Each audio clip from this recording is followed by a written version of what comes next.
Franklin, mi grupo está conformado por María José Coy, mi persona Luismar González, y a continuación venimos a hacer un video expositivo sobre el tema de la responsabilidad de los dueños. Se dice pues que la noción de la responsabilidad civil reside específicamente en una concepción de derecho natural, conocida desde tiempo atrás y que sirve de forma fundamental en la vida del hombre para llevarla en sociedad. Esta es la de que nadie debe causar un daño injusto a otra persona y que posterior a ello, en caso de causarlo, dicho daño debe ser reparado por el agente que cometa el daño ocasionado. En cuanto a la naturaleza jurídica, se dice que los dueños y los principales o directores son responsables del daño causado por el hecho ilícito de sus sirvientes y dependientes en el ejercicio de las funciones en que los han empleado. Esto de acuerdo a lo establecido en el artículo 1191 de nuestro Código Civil. Siguiendo con la naturaleza jurídica, se dice que la responsabilidad civil especial de los dueños y principales es tratada por una doctrina como una responsabilidad por hecho ajeno de tipo delictual, fundada en una presunción de carácter absoluto contra el civilmente responsable, es decir, en este caso la persona considerada dueño principal o director, de tal manera que lo determina la responsabilidad del principal por los hechos ilícitos cometidos por sus dependientes. Estos son de dos circunstancias: la existencia de un vínculo de autoridad o dependencia, y la otra, el hecho de que el dependiente, al cometer el ilícito, es decir, el hecho ilícito de que se trata, se halle en el ejercicio de las funciones que le fueran encomendadas a la realización de su trabajo. Como consecuencia de tal naturaleza podemos señalar una serie de caracteres donde se establece que está la demostración del hecho ilícito del agente material del daño, siendo esta una responsabilidad por hecho ajeno. ¿Por qué por hecho ajeno? Porque es por hecho de otra persona, donde la víctima debe demostrar el hecho ilícito del agente material del daño, el sirviente o dependiente. También está dentro de los caracteres, la víctima no tiene que demostrar la culpa del civilmente responsable. Una vez demostrado el hecho ilícito del agente material del daño, opera la presunción de culpa contra el civilmente responsable, es decir, el dueño, el principal o el director.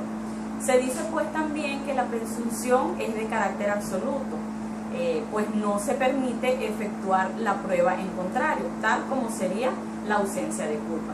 También está la imputabilidad del civilmente responsable, que quiere decir que una vez que el civilmente responsable debería ser imputable, al igual que los agentes materiales de los daños de la persona que ocasiona el daño, todo conforme al principio básico de la responsabilidad, en el sentido de que para ser responsable se requiere ser culpable y para hacerlo es necesario ser imputable, claro está.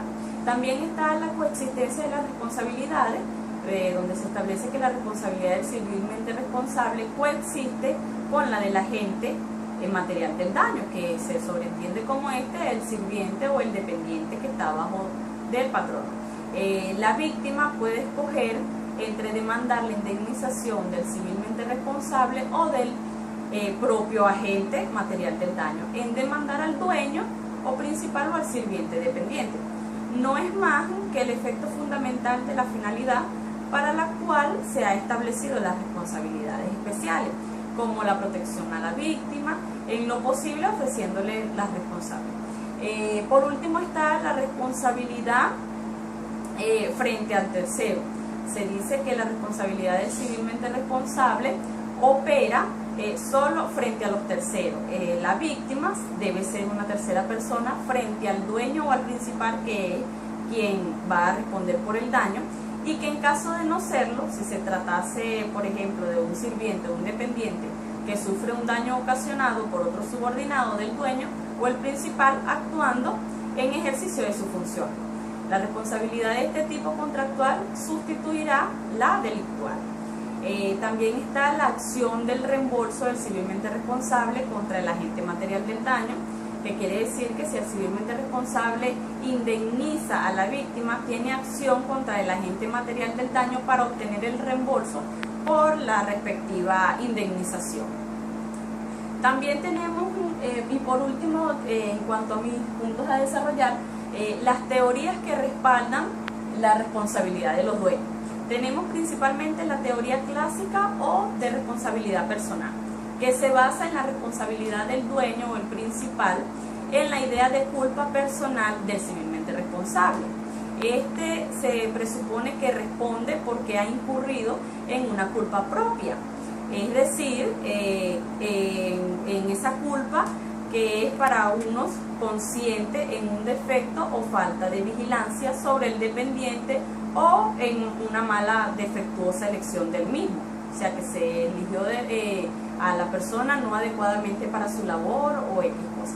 También está la teoría de la culpa subjetiva o del riesgo, donde el dueño, el principal o el director responden en razón al beneficio o provecho que recibe por la actividad desarrollada por sus sirvientes o empleados. Si la labor o el acto efectuado por el empleado producen ganancias patrimoniales para el dueño, este último es el señalado por la ley para que responda ante los terceros que a quienes le son ocasionados los daños y sufrirá los riesgos generados por esa actividad. Yo le vengo a tratar sobre los tres últimos puntos de nuestra exposición. Como ya usted sabe, su alumna María José. El primer punto a tratar que tengo es quiénes son los responsables o quiénes son los que son llamados a responder. Según nuestro artículo 1191 del Código Civil nos dice que los dueños o principales y directores son responsables del daño causado por el hecho ilícito de sus clientes y dependientes en el ejercicio de las funciones para los cuales los han empleado. Esto nos dice la respuesta muy claramente, pues todo dueño, patrono o jefe que tenga poder, facultad de mando para darle órdenes o instrucciones a un empleado o dependiente será responsable de los hechos ilícitos que éste cometa en el ejercicio de sus funciones en el cargo. A esto se le dice, según la ley, el responsable ante los terceros. El legislador exige que quien dicte las órdenes lo haga por cuenta propia, ya que si lo hace por cuenta de otra, no hay relación laboral. Por lo tanto, no podrá aplicarse esta responsabilidad especial, por no constituir la figura del dueño o principal. Seguimos con el agente material del daño. Debe ser el sirviente o dependiente. En sí es todo aquel que esté bajo la subordinación o dependencia de otra persona, el que recibe las órdenes o instrucciones de otro. Ejemplo, cualquier tipo de empleado. Debe existir en auto la plena prueba de la relación laboral. Esto es la condición del empleado. Pues en el artículo 1191 del Código Civil siempre se presume la culpa contra el dueño por el hecho ilícito del sirviente. Si este hecho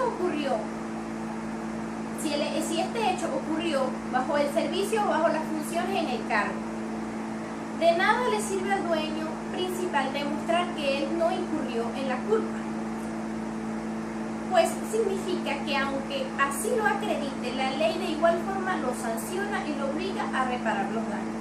Existen en sí la presunción de vigiló mal o tuvo alguna decisión mal o eligió mal como tal. Ahora hablaremos sobre la carga probatoria de la víctima. Aquí hablaremos sobre algunos de los elementos que existen para obtener lo que es la reparación de los bienes. El demandante víctima, para obtener la reparación, debe probar los siguientes elementos.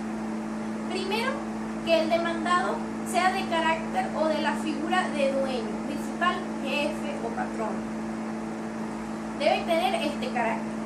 Segundo, que el autor del hecho ilícito sea subordinado o empleado, o sea, el agente material del daño, y que el hecho ilícito civil haya sido cometido bajo el ejercicio pleno de las funciones del cargo. Por último, debemos demostrar, o se debe demostrar, que él, en su carácter de víctima a demandante, es tercero ajeno a la relación laboral. Esta responsabilidad solo procede ante los terceros. La víctima demandante deberá ser un tercero respecto a la relación entre el patrono y el empleado. Pues, el empleado debe causar daño a un tercero ajeno a la relación laboral. Esto es requisito. No procederá esta responsabilidad especial si el daño que sufre es causado por otro empleado, compañero del mismo, pues, como lo dijo anteriormente mi compañera. Ese caso se rige en los términos derivados de la relación de trabajo consagrados en la ley como tal. Debe probarse la culpa del agente material del daño. No existe presunción legal de culpa contra el agente del daño. El daño siempre debe probarse. Se infiere, por lo tanto, que respecto al fenómeno de la inflación se requiere la demostración del cálculo de la indexación.